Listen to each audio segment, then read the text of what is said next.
What's up, everybody? It's Jeff, and I am back again with the Muffin Man and special guest, the cat. Can't ignore the cat. Muffin, how you doing today? I'm doing pretty good. I'm doing pretty good. How are you? I'm good. I'm good. And more importantly, how's the cat doing? She's all right for now. She's eating some wires as usual. Well, what else do cats do when you're a gamer, right? Yeah, Sleep, eat true. wires, and if you happen to have other pets, they stare at them too, right? Yeah.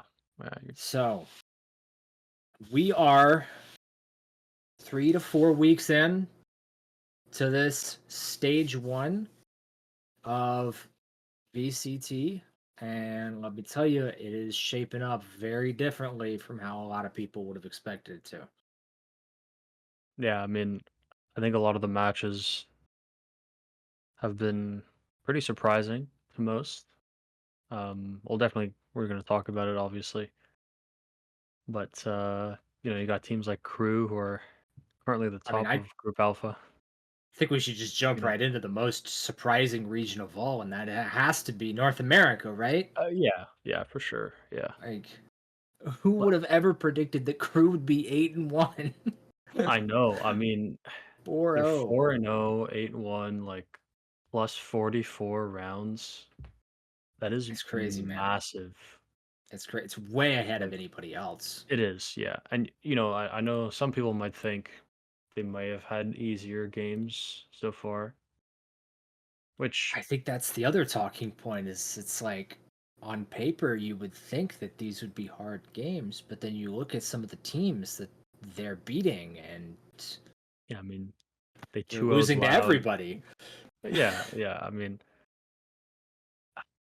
You look at like Loud. I know a lot of people were looking at Loud and saying, "Oh, well, when they lost to NRG, like they had jet lag," which is a fair Okay, is yeah, fair valid, enough. right? You get Makes off the sense. plane and you sit down in your chair and you play the game and it's like NRG has been here practicing. They've been grinding this whole time to be the best that they can be. Um, Yeah, and then Loud just got off the plane, right? Yeah, maybe, yeah, okay. Sure, give it to NRG. And then they play Crew and they get 2-0'd. It's like, every oh, Brazilian team that's played Crew has gotten 2-0'd. oh. Yeah, that's another thing. Brazil is 0-9 right now, which is It took a crazy. map. One map. If One they map. Yeah, Furia got a but map off Crew, uh, it Loud ain't got a map looking off good for them right C9. now. Yeah, it ain't Oh, looking good for them right now. it is tough. It is tough. But yeah, Crew's at the top of their bracket right now, or their group rather. Mhm. And sure they played against Furia and MIBR, who I guess aren't the best teams Are in they? EMEA right now. Is Uh Crew that good or Furia and MIB are that bad, right? Like, yeah, that's I fair. don't know. But then they 2-0 Loud, so it kind of gives them, and they 2-0 EG as well, right? I know EG isn't, I guess, the same team that won champs, but they've still been doing pretty well. They I mean, 2-1 EG beat Sentinels, right? Sentinels, Yeah, right? so Like, it's such a weird region right now because the it teams that is, you would yeah. expect to be popping off and doing really well just aren't. And the teams that are maybe have been written off by some people as like I mean, I think a lot of people might have wanted to write Leviathan off as just like a marketing stunt, like a big publicity stunt. Like, oh yeah, they signed all Yeah. these players that are big names and they're not they're not gonna be a good team. They're just gonna have like some, they're gonna sell some jerseys and people are gonna buy their bundle because it looks Yeah, cool. it's And Aspas, right? So he's gonna sell jerseys. Calm won yeah, champ. He's gonna sell jerseys, exactly. And here and they are. Aspas They're dropped. performing. Yeah, he's Aspas is Aspas, right? He's probably the I closest thing that we've had to GOAT for Valorant so far. I Yeah, he definitely took Um, the commentary about what was going on in Masters personally, and he is ready to put his team back in a spotlight. It just apparently took him a little bit of time to gel together, as opposed to mhm. Loud, which just took him a little bit of time to come unglued. I guess I don't know. Yeah, I guess we're just kind of going into a new era of Valorant, right? Loud isn't the top They're team not anymore, dominant. right? They're not. Yeah, Yeah, they're not just beating everybody except for maybe one or two teams. Um, but I've noticed that a lot of the games have been very one-sided. There's a lot of 2-0s. There's a lot And of 2-0s, and even the 2-1s have been pretty one-sided as well for the most part. it's like the teams are good at particular maps, or in the 2-0s, it's like one team is just way better than the other team. And I think what's interesting is this Group Alpha is dominating Group Omega, Yeah. with the exception of Leviathan. Leviathan and 100 Thieves are the only ones positive in any way, shape, or form. Leviathan is the only one that looks like they are going to get through and have already secured their spot through. But, they look like they could do something in the playoff bracket. Meanwhile, everybody in Group Alpha is winning games, playing well. G2 and Cloud9, little suspect in there with Sentinels, NRG. Well, and Crew at the top is, of course, the big surprise. But everybody in Group Alpha is winning. Yeah, I mean, it is surprising. I mean, I'll be honest, I think the format kinda sucks. I don't think it's a surprising opinion to have. It's pretty rough. Um, But I think but, it's like worth talking about because you have to ask yourself, like, well, who are Crew scrimming against if they're only playing teams from Group Omega? yeah, Probably that's the fair, teams in Group actually, yeah. Alpha, right? Probably, They're yeah, probably getting to play yeah. Sentinels and NRG and Cloud9 and G2 and a couple of Tier 2 teams like M80 and MXS, right? That's probably their practice partners. Meanwhile, Mhm. all the guys in Group Omega are huddled around their bonfire like some kind of think tank. Like, how do we win games, guys? What do we Yeah, I do? And mean Leviathan is just maybe off in their own corner. Maybe they're not a part of that think tank. Maybe that's why they've got map oh, wins. maybe, yeah, I mean, even 100 Thieves who hadn't won a match in 11 months, I believe, God mighty. um, won 2 back I to mean, back. I think Boostio is a huge credit to that, though, Oh, yeah, for right? sure. I I mean, mean, he it's comes in with so much experience, so much knowledge, mhm. so much confidence as well, you know. Well, because And that team has a lot of talent, right? Um, I know people like to meme on them because they hadn't won in a while, but their players are insane. I think, like you said, getting that experience and that kind of leader probably helped them a lot Mhm. to just be able to bring that forward. I know a lot of people meme on Asuna and say that he's not incredibly good and that he's underrated. But then you watch him play Bind in their latest match, and he just holds W and just curb stomp the other team, and yeah, it doesn't even look close, right? Like they're just absolutely destroying right now. They're doing pretty well, which is really nice to see. Um, Even evil geniuses who obviously don't have the greatest record are starting to they're showing a bit of promise, right? You have players like well, Apoth who's just dropping like way more kills on the lurking role than duelists are doing and on their main roles and stuff. It's pretty nice to see, to be honest. I mean, I think of any team in the league, G2 or not G2, EG was given the hardest position, right? Beyond anybody else because they were in this boat where they needed to either massively pay cut their players or sell them off. A couple of them stayed, a couple of them left. Almost assuredly, everybody took a pay cut except Demon One. And you know, basically what EG had was they didn't know what their team was going to be right up until the very end. They sign who they can, who they believe in, who they think is good, who's left over, really, is what it comes down to, because everybody else has already gone through and had their pick and choice and made all their calculations and seen who fits in their budget, and they do it with no budget at all, as we're all very, very well aware. They had no money to buy these players, so they go out and they scrounge. And of course, they've got an incredible staff who's working with these guys to try and bring them together, but it's like it is the patchwork team. And I think the one thing that they do have going for them is that these are guys that were overlooked by everybody else, and so they're going to be hungrier than probably anyone else.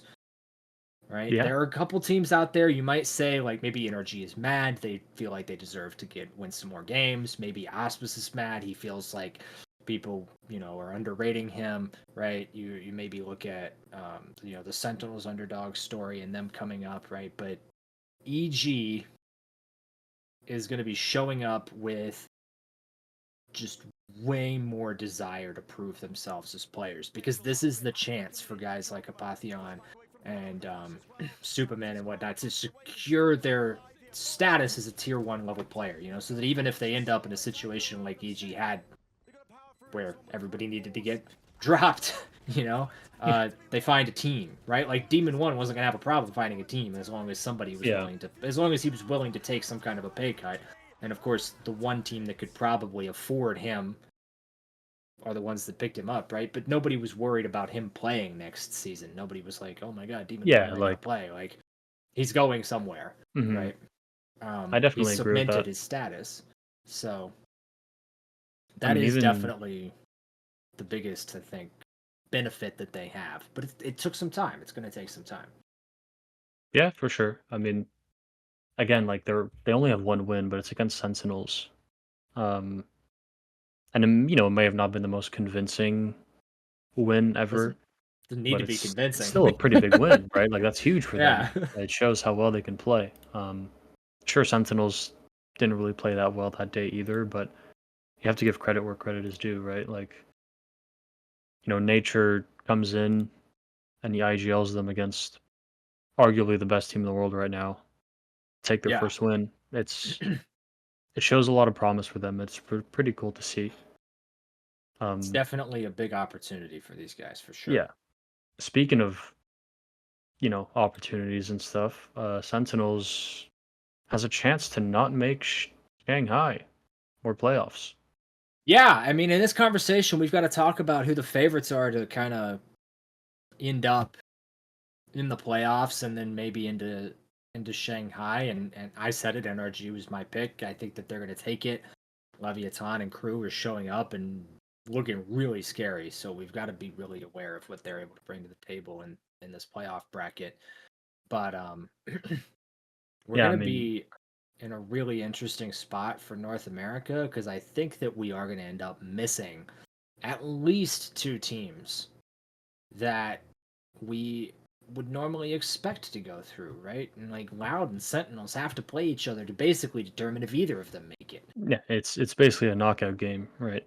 Um, more or and less. even if Sentinels wins both of their matches, They're there's not still a confirmed, chance. Yeah, they're not confirmed to make it, which is pretty you know. insane because So Sentinels could win you know, both of their matches, and that means that we don't get Loud or Sentinels in playoffs or Shanghai, yeah, and that's wild. it is Um, wild. I mean, that makes NA way more competitive than I think anybody ever would have expected it to be. oh, for sure. I mean, kind of touched on it earlier, but Loud was always like a top three team, not just in NA but globally up until now, I Yeah, guess. Sentinels lately have been just dominating. Um, NRG is a team that obviously I think we all know on paper is probably the best just in terms of accolades and stuff. they should be, right? They should be, yeah. Man And for man, I think that they've got the strongest team across the board on yeah, paper. But as teams like Leviathan and Crew are proving, game isn't played on paper, right? nope, Or, not at Loud on all. the opposite end of that spectrum. Yeah, I mean, But 0-3, they're minus 35 on rounds. It's pretty painful to watch because yeah, you can see the individual talent, sometimes. like on players like Les, for example. Oh, my bad. My cat is being my cat. Well, at least she's I'll fluffy. move her out of the way. Yeah. You got players like Les, who's kind of known to be one of the best players in the world. At the moment, Um, he's the only guy on the team who's doing anything in terms of numbers. But yeah, and it's just not enough, right? Like they're just not doing that well. Um, mhm, in fact, none of their players are in the top performers anywhere in no, basically any not even statistic. close. Yeah, And like Les is the only one yeah, anywhere near the top, and But he's the only one I think who's positive. yeah, The only like player on it's their whole team with a positive KD, right? yeah, That's when you know that you're not winning games. yeah. And I it's mean, wild because they just came off of top 4 in it is Masters wild. Madrid. Yeah. Obviously we don't really know what's causing it, but pretty crazy to see. That being said, I am happy for Crew though. It's a Yes. team that they had a pretty good run not too long ago, um, but they're just doing incredibly well. Kesnet's always been a very well performing duelist, Mhm. and the rest of his team have kind of caught up, I guess, with his performances, and his performances have been getting better. So as a whole, I mean, again, they're just winning all their matches. They're doing incredibly well. Um, The rise of Chilean esports, man. yeah, I mean, All these Chilean players showing up and putting out good performances. like Melzer, for example, has been doing incredibly well. Like if you watch their matches, his impact is Massive. it's massive. Absolutely Yeah, massive. like Shy in their last match, basically won them. They were playing on Ascent, and he just won them so many post plants. Mhm. Just playing late, getting 2 kills by himself, and just winning it for his team. Like it's really awesome to see. It's something that I think keeps me interested in Valorant as a whole, to be honest, in terms of the esports. It's nice to see different teams kind of rise up and stuff. It's not just a one team dynasty like other esports are. So Yeah, it's I mean, nice there's to see always that going to be happening and stuff. a rise and fall within esports. I mean, Valorant is just it's still such a young game and there's so much untapped talent and I think that what's really being shown right now is that we're getting into that phase of Valorant where the people who came in pretty good are no longer just comfortable in their chair at the top, right? There's a lot of players who came from nothing or from nowhere and played this game for the past several years, right? And they've grinded their way up to the top the hard way, without having previous esports experience, without having that backbone of knowledge to coast into the top level on. Um, and they're starting to leverage themselves in the game Yeah. and really be discovered and taken advantage of. Guys like guys like Woot who came in on Team Heretics and dropped something like 40 plus kills versus Team Liquid. It just Yeah. came That's out of just nowhere insane, right? and went nuts, right? And it's just the development process that's really, and I think NA is a big region for that at the moment, where all kinds of new talents being discovered because there is so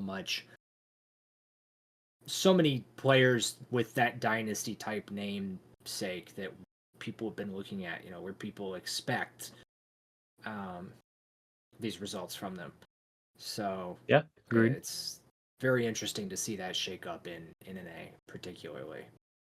Um, the next region, and probably on the opposite end of the spectrum as far as interest goes, is China, right? Are there any Yeah. I surprises mean, in China? Kang and Autumn are two of the best players in the world. And they're playing on teams that fully believe in them, fully support them, and because of that, EDG and FPX are just killing everybody else.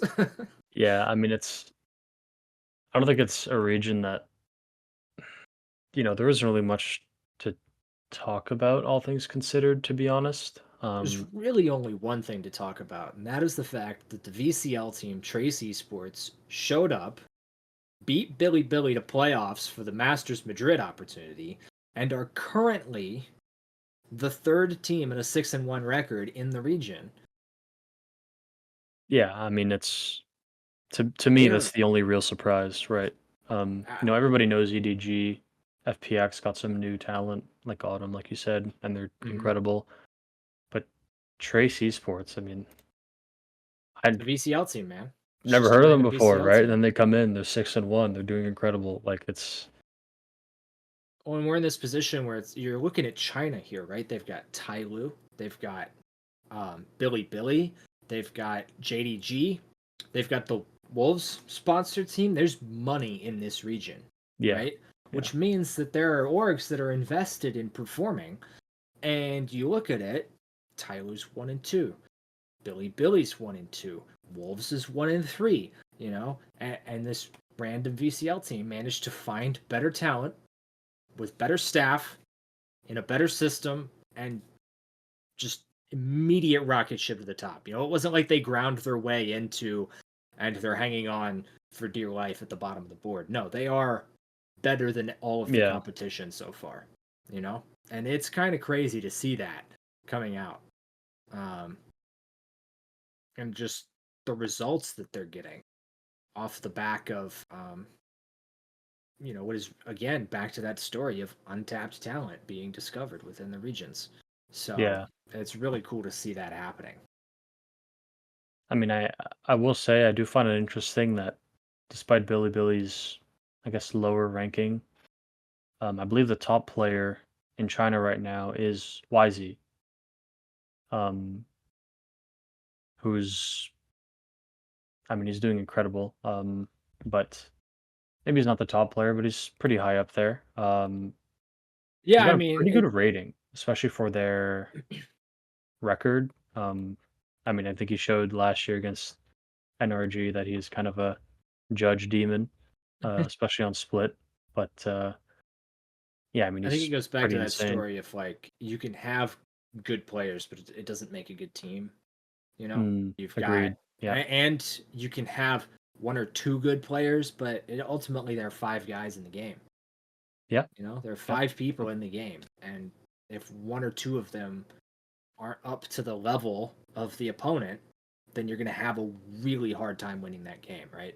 You need somebody to put on an insane performance, not just a good performance, in order to drag that out. So, like Ospus did when he dropped an Yeah. unholy amount of kills 47 kills. to Yeah. drag the Yeah. game over the line, Yeah. right? Like, No. he's putting up almost a 2.0 KD. He's got a 1.97 KD prior to the matches that they had today, and that's unreal. That's unheard of. The best players Yeah. in the I mean, game are around a 1.5, and he's an additional half above that, right? All the yeah. other margins, it's like 1.5, and then it's 1.3s and 1.2s, and it trickles down into that 1.0 range, and then unfortunately there's a bunch of players below that. But no, he's just 1.97, and there are players like that kind of impact um in the region of China, and you can see it because they're all at the top of that board, right? They're all right up Yeah. there at the top.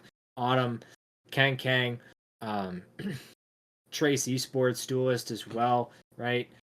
They've all of them are at the top of that. But you also see that there's this really tight grouping of like their teammates are around them. They're also high Mhm. up on that board.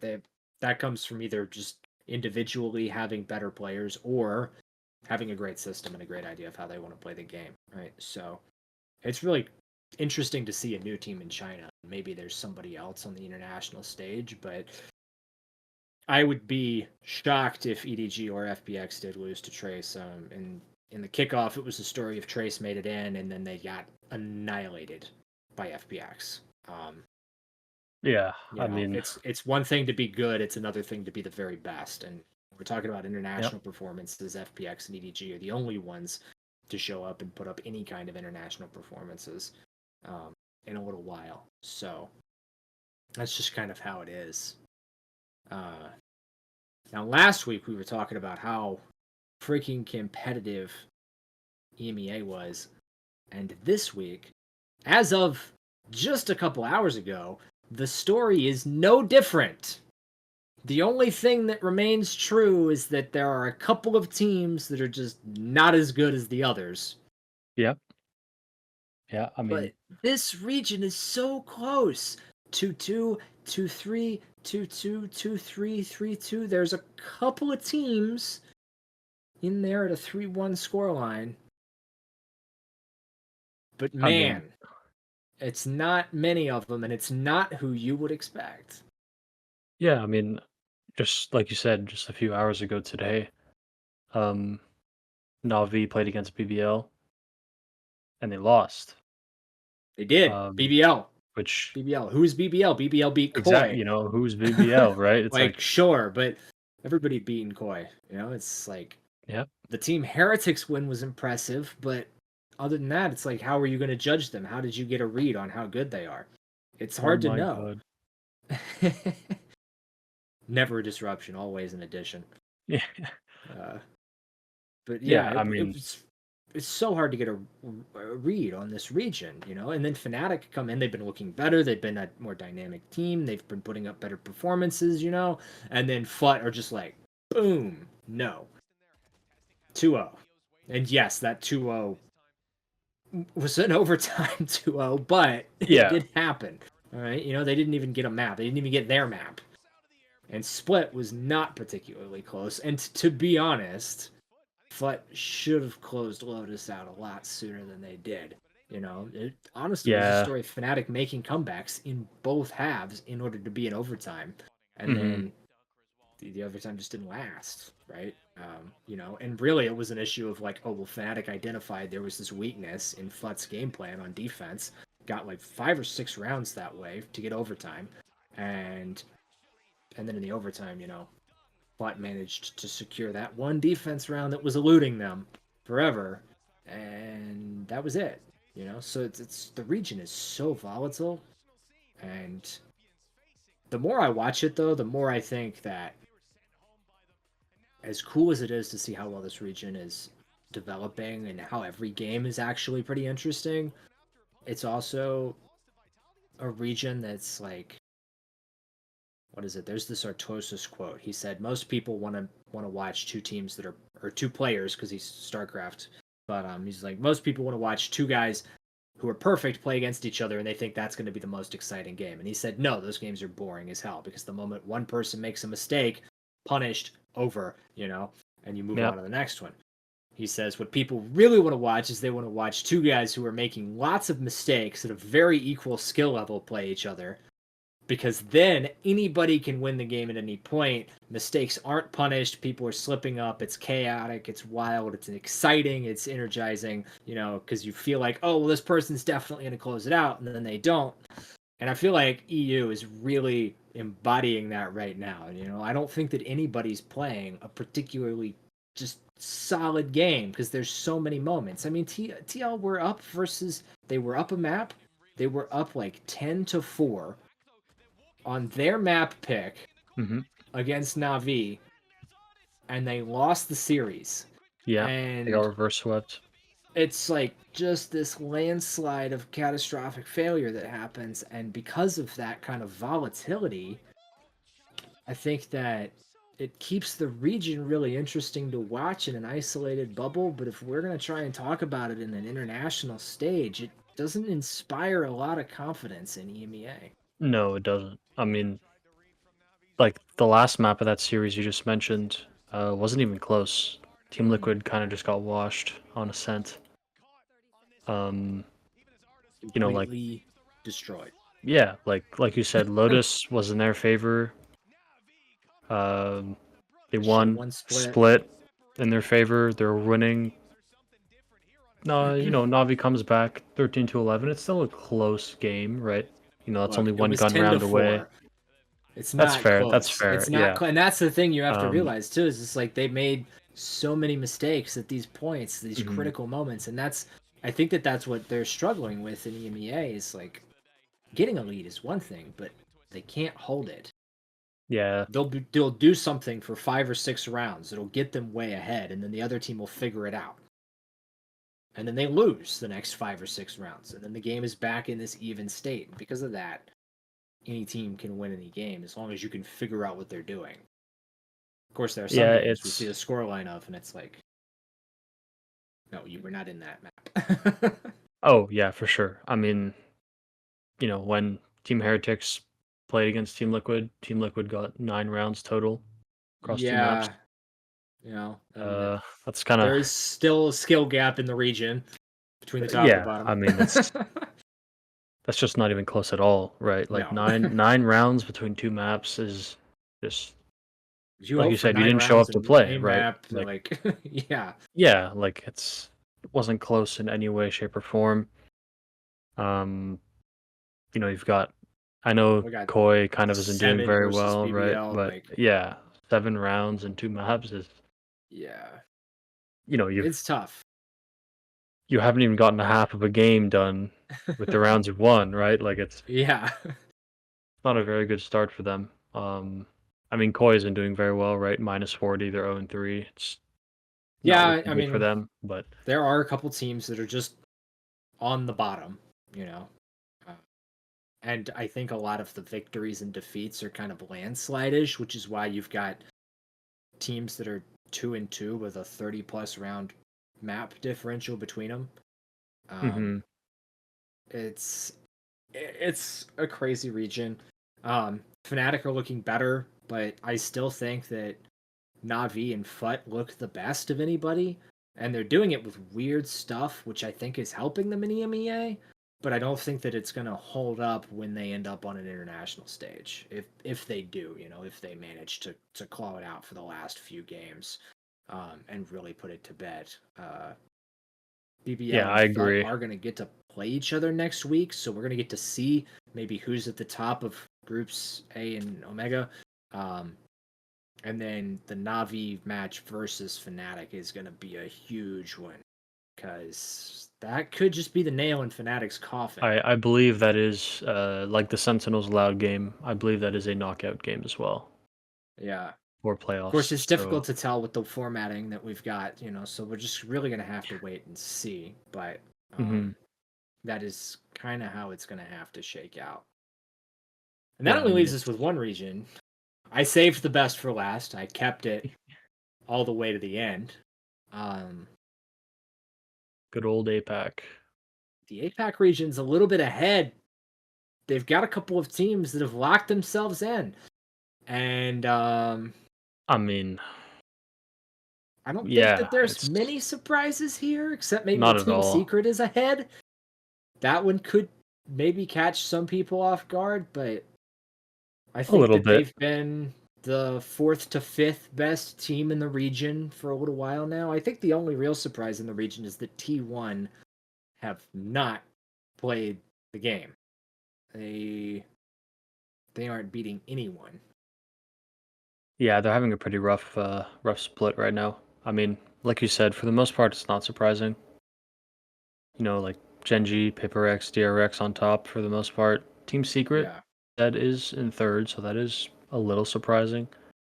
I But think them beating PRX to secure that is the surprising part, right? Because it's like yeah, I yeah, that's think fair. that I think that I would take them over the other teams in Group Omega pretty confidently, but the fact that they did it versus PRX is what really was like, wait a second, are they actually like really good? Keep in mind, Team Secret is one of the only teams to have a guy drop 0 kills on a map. All right, they That they is true. Yeah, that is they're true. secured, but they are one of two teams to have a guy that just didn't do anything in the whole map. So hmm I think Paper X.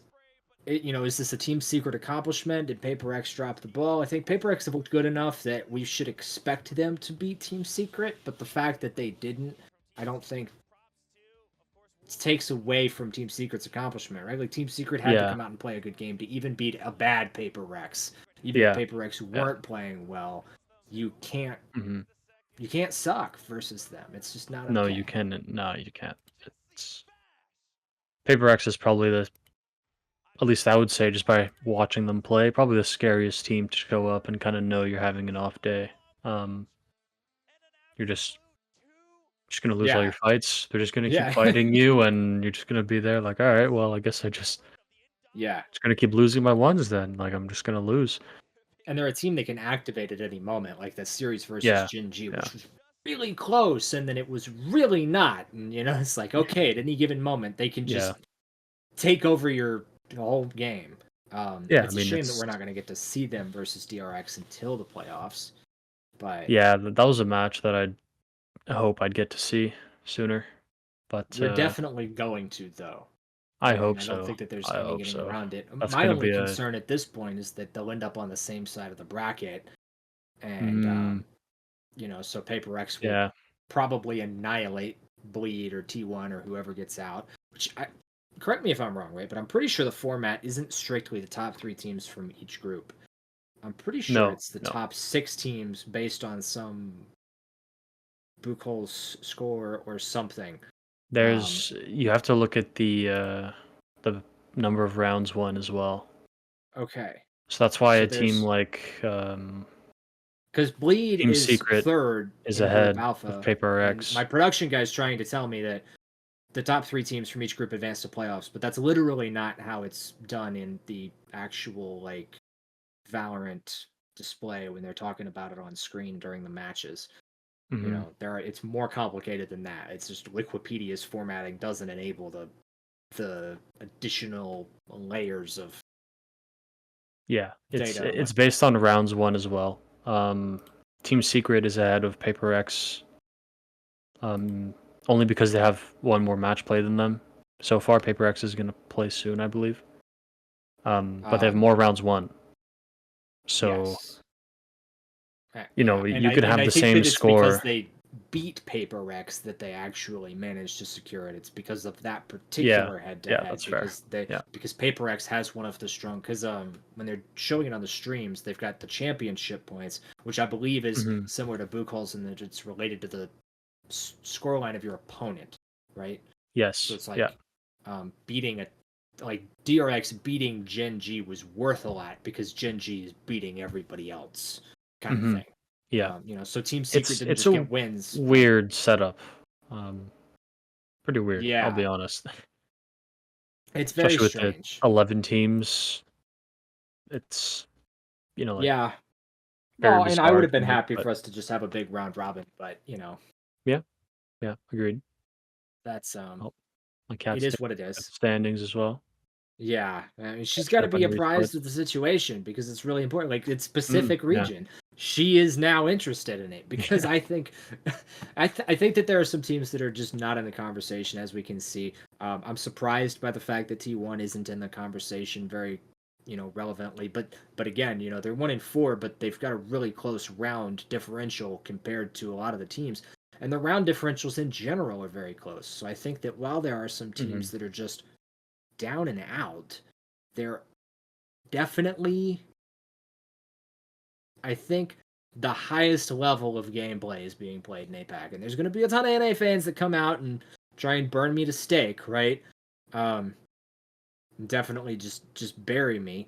But I think at the end of the day, um, we've got some really exciting top matches, and I think that if you want to come out here and say that DRX or PaperX or Gen G or even Team Secret wouldn't be highly competitive in another region, you're crazy. Yeah. I mean, I You agree are with you. absolutely insane because I think you could drop Team Secret into EMEA and they would be a title contender immediately, Yeah. you know? And we're I mean, we talking mentioned it about them last as week. Like yeah, top two regions, probably just NA and APAC right now. but Um, that's how I'm it expecting Shanghai to kind of go out. Right. It's gonna be APAC yeah. versus NA in the I, finals. I just Anything I other than wish that that would be there a huge was surprise to me. that's fair. That is fair. I wish that there was a way to see more teams at these international events though, or Hmm. maybe just um like a better spread. And I know that this is kind of a cruel system to put in place in some ways, but um in games like League of Legends and Dota and uh which actually this might be in place in Valorant now that I think about it, but the number of regional spots at major events is based on your region's placement at majors. So Okay. Okay. basically, there was this moment. A South American team in Dota 2 got top 6 at the international, and it was the first time a South American team had ever gotten top 6 at the international, and it was incredible because it meant that South America got an extra slot for all international events. Hmm. Yeah, But that's we were also huge. at a point in Dota 2 where Western Europe got 6 teams at Oh, events that included 16 teams total.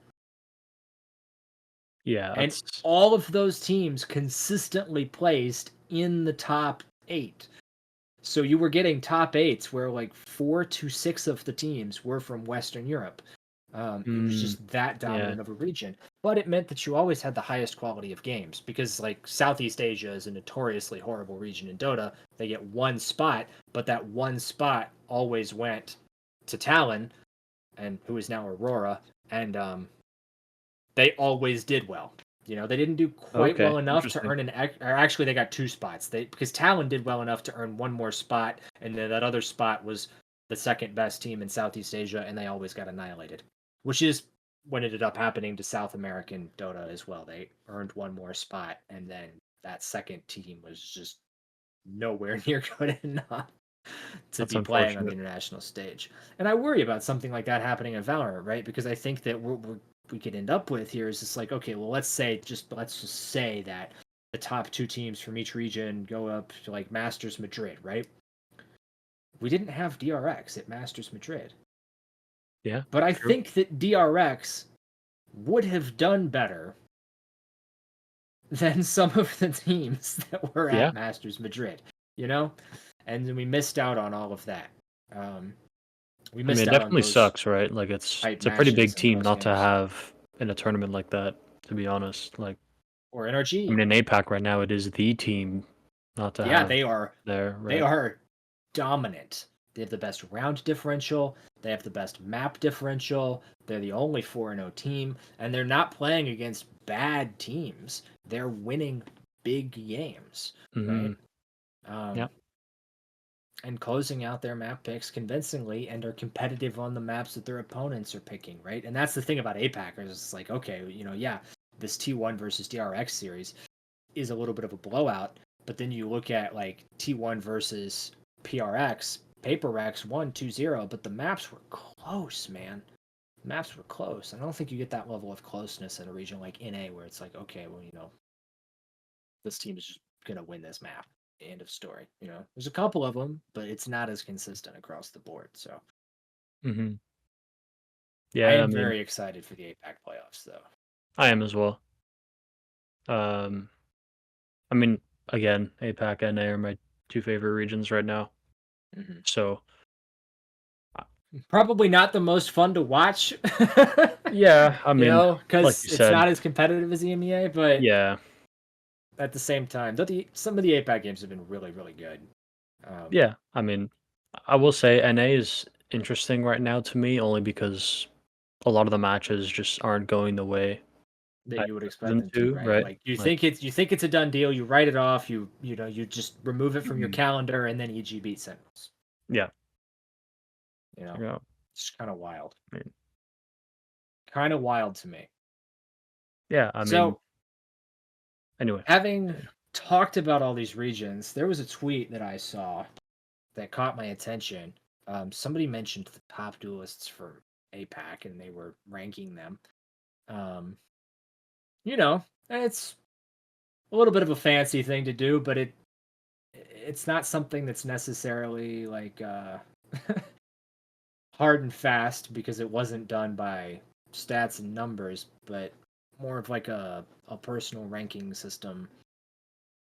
Okay, Definitely to stir up some Twitter content reactions. typical But engagement farm. yeah, Mm, right? Why yeah. not? Why Okay. not do a little bit Okay. of an engagement farm?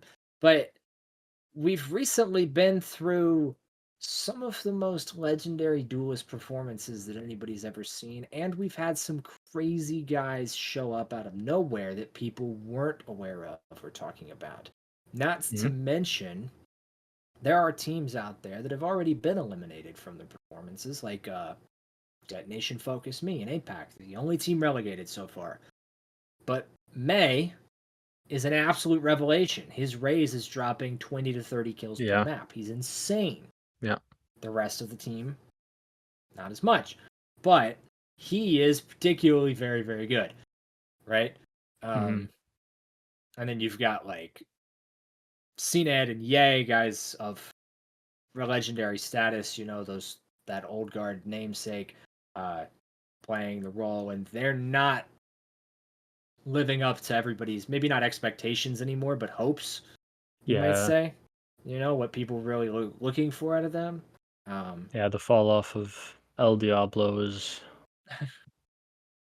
very sad to see, to be honest.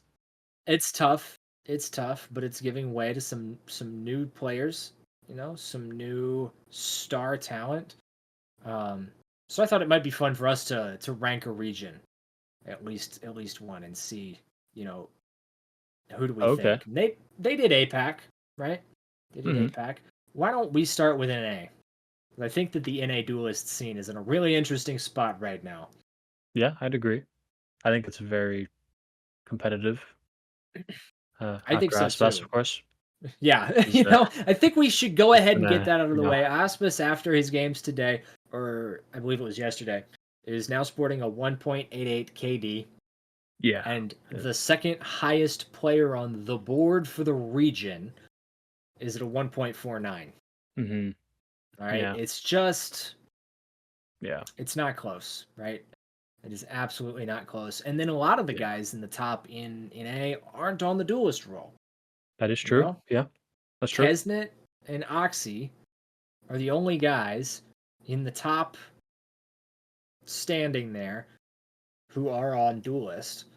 And Oxy's at a 1.25 and Kesnet's at a 1.41, right? Like hmm there's a huge gap between them, and they're still just left behind by Auspice.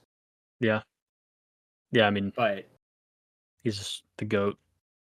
he really is, right? Like, I mean, He, I don't think we can no, deny the amount of impact that the duelist role is having on these teams. Now, of course, the other thing is the IGLs, right? Like the IGLs for that's true. like Leviathan's IGL is the highest performing IGL in all regions. Had to figure that out the other day with one of our players, talking about he was saying that King was the GOAT of the IGL role. And I said, well, hold on, is Okay. anybody else performing as well as him? There are two players globally who are anywhere close to his level of performance, and one of them is John QD, and he's there's a bit of a gap there, right? Like, so Yeah, King is yeah, doing well, yeah, John is doing really well for his team, right? But yeah, I mean, Aspis, Kesnet, Oxy, they've established the importance of the duelist role and the fact that their yeah, teams are the ones on the top yeah, of their groups. yeah. I mean, maybe a bit of a recency bias, but obviously Zekin is pretty high up there as well. Given that, you know, he won his team Madrid, Yeah, right. but I mean, it's probably the most competitive that I think duelists have been in NA at least, or just players in general. Like you said, most of the players there, like in the top 10, are not duelists, Hmm.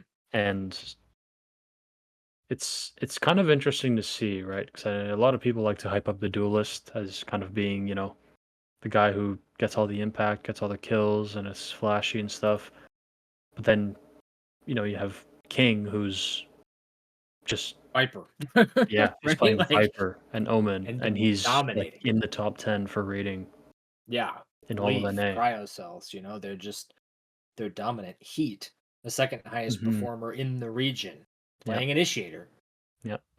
the only initiator near the top, right? So it's kind of crazy to see um, just how much all these other roles are doing. But I mean, clearly we just can't get past the importance of a good duelist. And the amount of star power that they bring to the team as a focal point, as something to play around, as the guy who's responsible for dropping 47 kills and digging your team out of a hole Yeah. in a Yeah. game that you probably should have won earlier but haven't, right? Yeah. Um, so I think it's pretty easy to say Aspis on top, right? Yeah. Yeah. There's no way that he's not number one. And I think that you'd be hard pressed to argue for anybody other than Kesnet as number two, given the fact that Yeah. Crew's 4-0, Yeah. right? Is there anybody who you think is on the bottom who ranks dead 11th on this list? I mean, I gotta be honest. If I were to actually rank all of them, I think, if you'd asked me to rank the duelists a few months ago, I would have said Demon 1 in the top three. So far, the Out of our split, though, conversation. he's pretty low, right? He's hasn't been doing Hmm. incredibly well. His stats on Rays, particularly, haven't been incredible. At least so far. Maybe we'll see him dominate later on. Who knows? But so far, he hasn't been doing incredibly well on it. I'll be honest though, if I were to rank the duelists, Aspas number one for sure. Number two would be Hmm. Kesnet. Um, I'd probably say number 3 is gonna be Jogamo for me.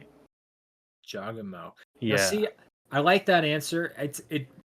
He's not the typical duelist player for EG, right? But it's the raise that he Mhm. really brings to the table, and that's where he Yeah. really Yeah. excels, because he's not out there playing their jet unless I've missed something in the past couple weeks.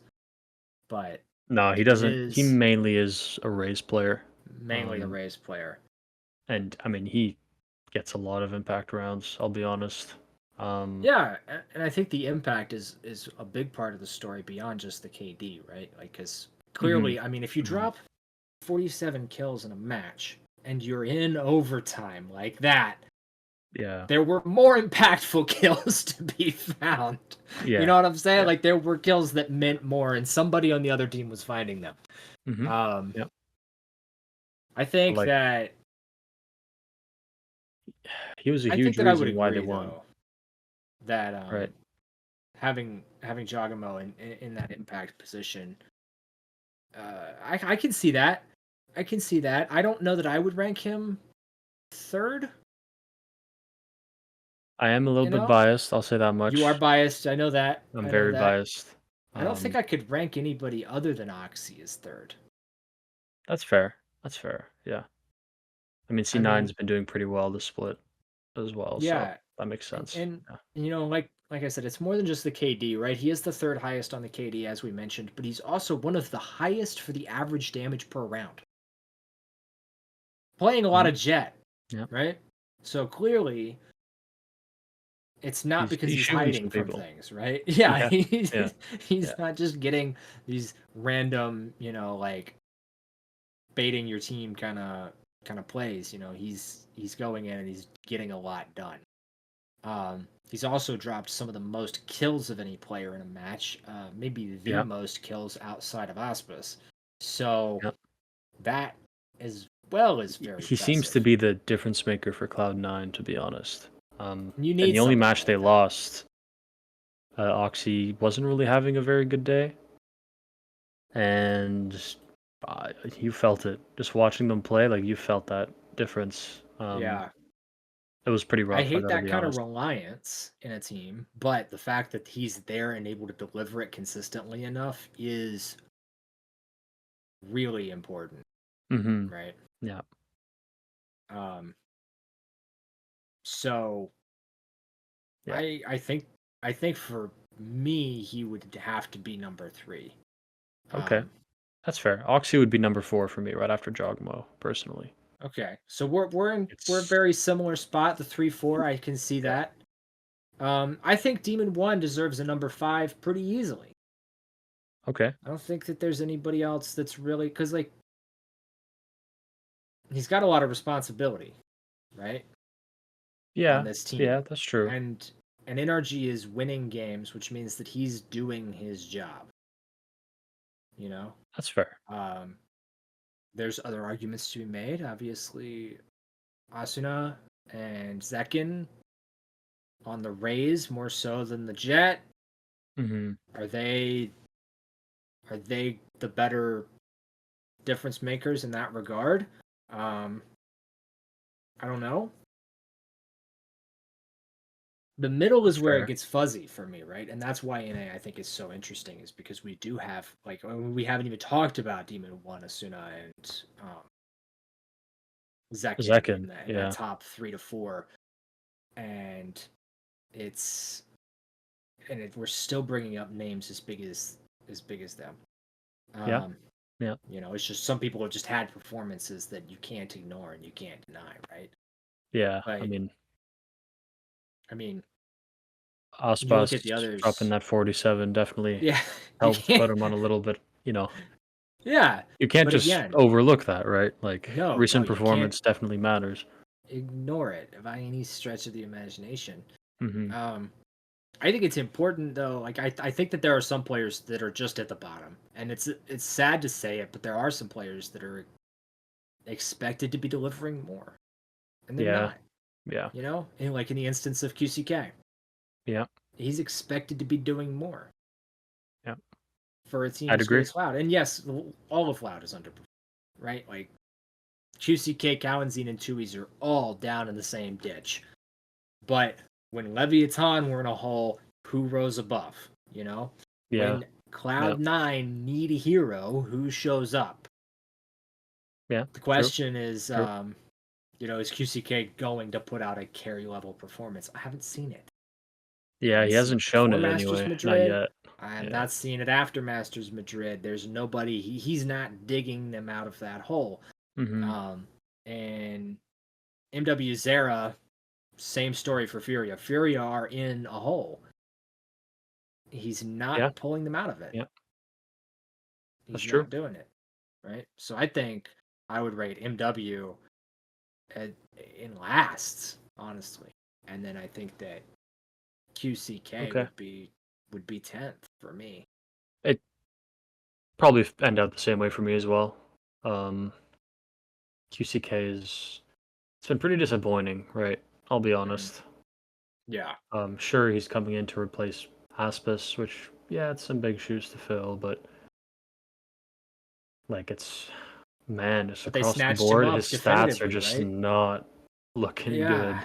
good, not No, at all. Like it's it's painful. it It's is painful to painful. see. It's very painful. Like a .7 KD, .72 rating, like it's just not looking good, like Well, on a 61% cast, right? Like yeah, he's not even yeah, generating continuous value. yeah, true. He's just maybe he's getting a kill and dying. Maybe, And that's not something you maybe. want to say about a guy that's taking first contact against the enemy Yeah, team, right? Like, and no yeah, loud that's play true. style where less is the one who's generally supposed to take that first contact. But my God, man, It's it's not good you enough got to do better. anymore, right? You do have to do better. Yeah. The bar Um, is raised, yeah, not especially maybe with to how Aspas's competitive the region is standards, now. Like, but yeah, right. Like we're if you have talking Aspis about dropping 47, you can't have a .7 KD, man. Like, it's no, not gonna no. work. Your highest kill game can't be 15, Yeah, right? That's horrible. That's absolutely horrible. You know, like Jagamo's KD isn't amazing, but his highest kill game is a 29. yeah, He showed up. He put out a carry performance. Does he do it every time? No, but he's capable. He's yeah, got that skill set, yeah, right? Um, and on a team like I said with EG, where it needs time to come together, yeah, you're going to be held back a little bit by your team. You're going to struggle a little bit, right? But then you see guys like Artzine on uh, MIBR, yeah, right? And MIBR is a team that is not performing, yeah. right? They're struggling quite a bit. And Artzine is still like he's not doing great, but he's able to put up a 20 kill game. He's able to frag out a little bit. Mhm. The rest of his team having a really terrible time does probably cripple him a little bit, but I mean, Jagamo's proven that you can have good stats on a team that's struggling. Yeah, true. Artscene is have Yeah. better stats than the other two guys. Um, that probably earns him a spot at number 9 for me. Okay. But Okay. I think, I yeah. I mean, I wish there was a Brazilian closer to Aspas than ninth. yeah, It is what it is. yeah. It's pretty rough. What it is very sad. Yeah. I um, mean, yeah. Honestly, like past like the top 4 or 5 duelists, I think the list for me is about the same as you. It's pretty similar. I mean, I'd say like really looking at other like North American duelists, I mean, we've had Zekin and Asuna Zekin, are Asuna, and Demon One are the ones that we're not really sure where they fit. And it really yeah, is like that 6 through 8 slot. yeah, And the answer to that is just like 6 through 8, right? Like I think that hard and fast putting any one of them in a spot is challenging, you know? yeah. I Um mean, I'd put Zekin above Asuna simply because he won Madrid, He's got that. You but know, he has put up a good performance. I would put Zekin above them because I think he's more well rounded. mm, yeah, Zekin plays Jet and Raze, which are the only two duelists anybody actually really cares about anymore. Um, yeah, Rest in peace to my man Phoenix. You had a brief yeah. time in the sun. And then I think Asuna versus Demon One. That one's Um, a bit hard. Um, I'd say on Rays, I'd give it to Asuna, but any other duelist, I'd give it to Demon One personally. he's a jet specialist, right? Yeah, Doesn't yeah. only play Raze. He never played Raze for EG, No, he you did know, not. No. because they had Jagamo. Why would he play Raze? Yeah, yeah, true. And And Asuna's Asuna he plays a flexes a lot of bit more initiator. too, right? Yeah. Yeah, yeah. So that's why I would consider Zekin to be higher up than them. Demon One is learning Raze. I think he's capable of it. You know. I think we just Um, haven't really seen it at its best yet. yeah, it's something that's never needed to be But developed, so it's not, and so of course it's not going to be hmm what everybody wants, right? Um, I think for me, Demon One is probably just a better player okay, yeah, than Asuna. I'd agree with that. Like overall, generally better player. Yeah. Um, if Demon One would learn Raise and be as proficient at that than he is in Jet, I think it would make him one of the best duelists in NA. Personally, Yeah, and I think that he will because his Brimstone was crazy, and yeah, that's if true. you can play Yeah, Brimstone, you can play Raze. Um, and yeah. I and mean, he, he, he's able to shoot, right? yeah, That's one thing he's shown. He can shoot. So but his utility usage is also very good. And I that's think true. that's That's something that true. people don't get to appreciate on the Jet. But I mean, you can't play Brimstone and have horrible utility usage. That's true. Yeah. Um, so I think he'll get there.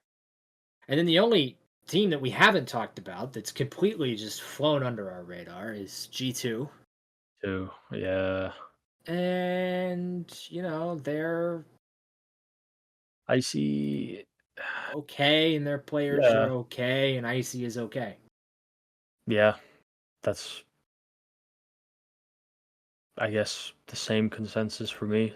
We're in mutual agreement here. I mean, I mean, I he's wish that okay. they had Saya It's his player. first split. Yeah. I mean, That's all Sire I'm player would gonna be, yeah. say. The poor It's dude is different getting without Saya player there bullied anymore.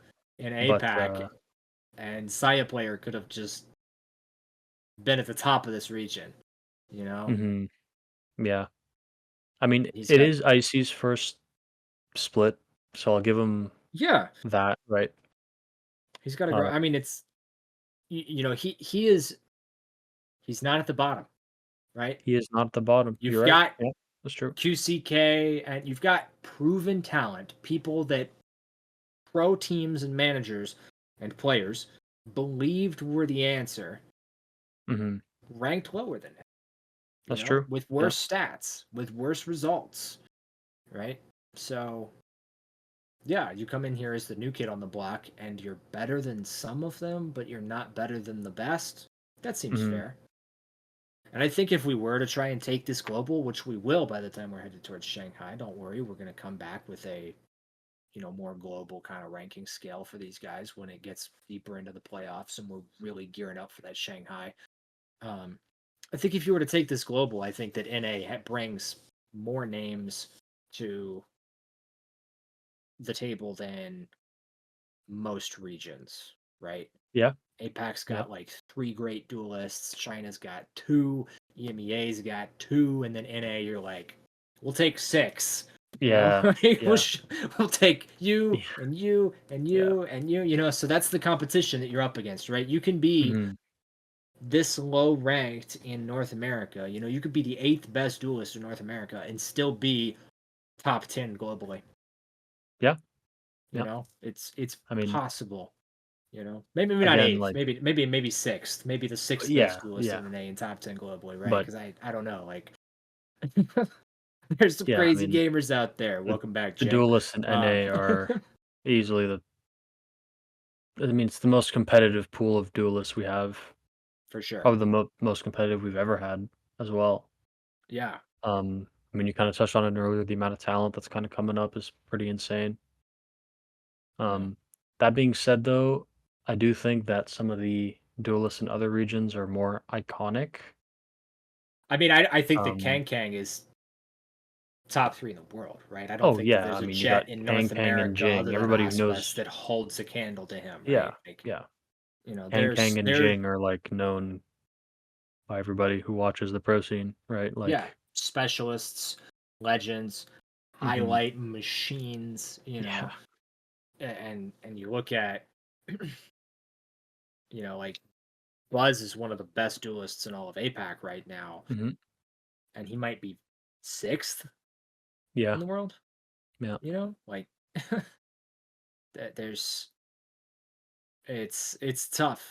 It's tough, and I think that NA brings a lot of that. But that's all we have time for today. Um, Muffin, thank you for joining me. Muffin's cat, thank you especially for joining me. And ladies and gentlemen, we will be back with more content next week. We're gonna know who's in playoffs, basically. yeah, Right? We're gonna be yeah, back true, next week. We're gonna yeah, know who's in playoffs. We're gonna be able to break that down. We're gonna talk about that. So we're gonna have that really locked in, and I think as we go into the playoffs, we're gonna be really looking at the IGLs of those top teams to see maybe where they have an edge, right? So yep. be sure to join us back next week as we gear up for that. And until then, I will see you guys next time. Peace. Goodbye.